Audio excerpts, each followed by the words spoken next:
Okay, this lesson for the Koine Project Klass speaks to the method that we're engaging according to historic holistic hermeneutics, Dr. Johnny Penn, the seminary, systematic approach by systematic theologian Dr. John Owen, categories, use Bible categories, categorical approach, stay within the major themes of the Bible, if you will, as a framework. And then, of course, Bible languages, Dr. Murray Thornton, both emphasizing kind of action, inflectional morphemes, to observe the origins of the words, place it in the context. So all this comes together to produce a product greater than the sum of its parts. One thing about mental models, essentially all models are wrong, but some are useful. That's a quote by George Box. Now, wrong would be a moral term. We use the word fallible, but mental models are useful. It says each model is a simplified version of some aspect of reality we want to learn more about. Now, in this case, simplified, and I'll use young versus old. That one we finished, so long ago, and we looked at it in so many ways. Young versus old Earth. I don't think it could be more simplified than this because the next, the next step, let's say up, this would be chronological, and you won't run into many people who have even that interest.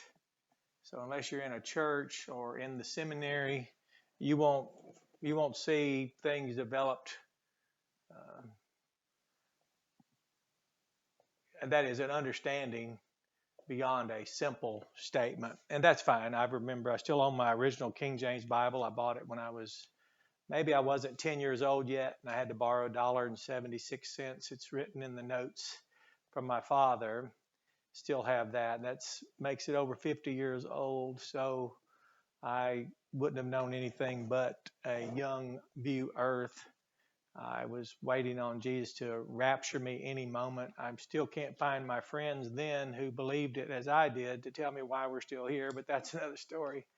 So I'm not really sure what more a person would need. You could live a great life with your English Bible. I was there in the church, taught to trust Jesus Christ for everlasting life. We were baptized. I was baptized there into that body, there to be grown up, discipled in that ecclesia. So it was all hands on. It wasn't really anything abstract or remote about it. That is, it wasn't philosophical or just academic. It was in practice. And so to find people, as this says, each model is a simplified version of some aspect of reality. And then when it says we want to learn more about it, finding people like those who meet in this class, where I've been teaching classes like this since 1988, where I started at Landmark. But I'm not sure, to find those with the want to know more than that which serves their particular interest, or it may not bother them. I was never at all bothered by someone who might assert old or someone who might assert young. It wasn't until it became competing in the arena of dialogue, debate, even some argumentative arenas. But that's where energy arose, and that's why I said I just went to the interpreter at the seminary and learned from him. But it says here, one more thing out of this book. It's called Mental Models, 30 Tools to Master Logic and Productivity, Kevin Wagonfoot. Now, I'm about efficiency and exponential returns as a consultant, as even at the church where my wife grew up, no longer have any debt, no longer any liabilities. Everything's modernized, multi-user, multi-use, more money in the bank than they ever had in their 70-year history. So that was just incidental. That was something anyone would do, that is, anyone could do that wanted to. Back to, do you want to learn more about it? So where you would go for a class like this, I don't know. I noticed two famous apologists, Mike Winger and a Dr. Leighton Flowers. Recently, we were in a video, and Mike Winger said he was about to just deconstruct all of his constructs and start over. So if that's true, which is good, that will be fascinating to see the breakthroughs. An observation of benefits of being a generalist. Having a broad range of knowledge is helpful in any field, and as a consultant with business or psychology or organizational behavior, and then of course with language, and then back to the consulting. There's actually a human performance improvement technology, a master's degree at University of Arkansas. I have that. And that teaches us the vocabulary of working knowledge. It talks about schemas, which is the word for mental model, framework, some people say. But it says having a broad range of knowledge is helpful in any field. The drawback of being too specialized is that you might not be able to see new approaches to a problem. Applying models from one discipline to a completely unrelated field is usually where breakthroughs come from. So for Mike Winger and Leighton Flowers, they're two famous apologists out there. Breakthroughs will be forthcoming, I'm sure. Maslow's hammer, it's a mental model, and that's the name of it. And it says that it fits well into this discussion. It states, I suppose it is tempting, if the only tool you have is a hammer, to treat everything as if it were a nail. And that certainly can be the case. It's just, where do you go to want to study? Like before the pandemic, global pandemic, this class had begun years before to have a video online. So as we had feedback, it became no longer an apologetics class, but apologetics and outreach. Well, then after the pandemic, we were inundated, and we've had people come on board who have shown great interest, engaged severely. Now, it doesn't mean they engaged emotionally, always positive and not necessarily negative, because at least it was dialogue. And of course, none of us would behave, if we were all seated together face to face, the way we might speak to each other through correspondence or replies. But that's just reality. I prefer feedback. Those of you know it's the breakfast of scholars. If you really want to learn, you really want to improve, you want the feedback. So according to unification theory, and this is where do you find someone who can afford to place their construct on the board, and then, for example, heads and tails, and then let it come together and we all learn it's all the same coin? That's hard to find people. Dr. Steve Brown, a high Calvinist, said years and years ago, if someone has a vested interest in their position, that you won't find them in a dialogue or collaboratively reasoning, collectively learning. So when we saw that over here there was a range of 6 to 20,000 year range between those in what had become called young earth advocates. And of course, I have the old books where Bullinger and other scholars were noticing that genealogies are not suitable for age dating the earth. So I don't know what changed. And they mentioned sons could refer to grandsons or great-grandsons. So whatever all that was, it just, as this thing developed and took on life of its own, first step we were taught when I was research assistant, Dr. Eddie Johnson, myself, Dr. Robert Kelly, we all collaborated, especially together, as Dr. Penn would, send us on a quest, if you will. And then noticing chronological and geological, that was a big step. And then noticing, instead of, noticing thousands and billions, I'll just write that word. Then obviously there's millions in between. So we'll just fill that out. But again, who's here? Where do you go? And I'm not saying people should be willing to collaborate in collaborative reasoning. We do find in the Bible God imploring people to let's reason together. It's just that's in the covenant, like the church at Landmark, where you can talk freely and always are encouraged to. But we had people come in who began to tamp that down. Well, that was to their own harm and loss, because eventually they found themselves in an awkward position of explaining why would we not be free here to know as much as we can, especially about the Bible, about the universe, and understand the world through the lens of Scripture. So that began to be a little awkward, and people have come on board. We've had people come to our church through this outreach feature of the church apologetics. So 6 to 1,000 year range. Dr. Penn, of course, with his he has multiple degrees, different fields. So he mentioned chiasmus, inversion. If you ever had him in hermeneutics, you aren't surprised at anything he would notice. That would be the 1 day to 1,000 years. Of course, 1,000 years to 1 day. And of course, I have a copy of his 1960 something math book, textbook. So he then reminded of the inverse relationship between division is arithmetic. So the idea of taking, then 12 hours a day. He noticed Jesus said there's 12 hours in a day. And again, this is just studying what we can know. Anyone can study if they want to. So that would leave us wanting 12-hour night. And interesting, the word from which time derives and day arrives is the same word. So when you say daytime, it's redundant. We say nighttime. We're saying the same thing. We're just distinguishing between night and day.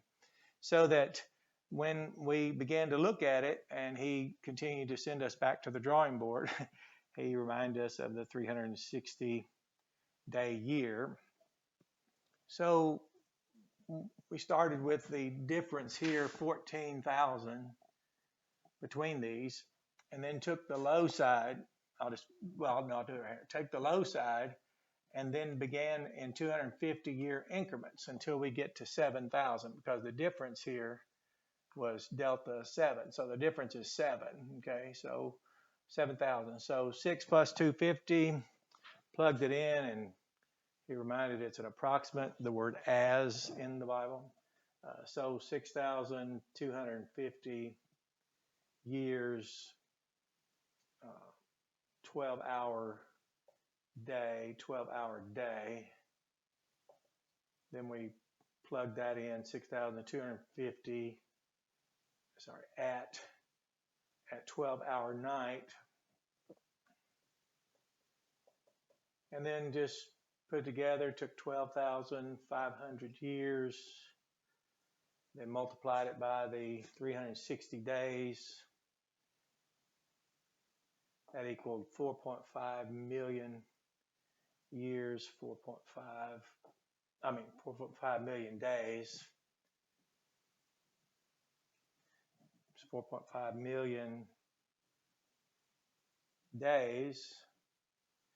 Multiplied that by 1,000 years. Thing is, this is just, where would you go where you're encouraged to study and free to do so? Landmark, our organizing pastor was president of seminary for 22 years. His textbooks in the library.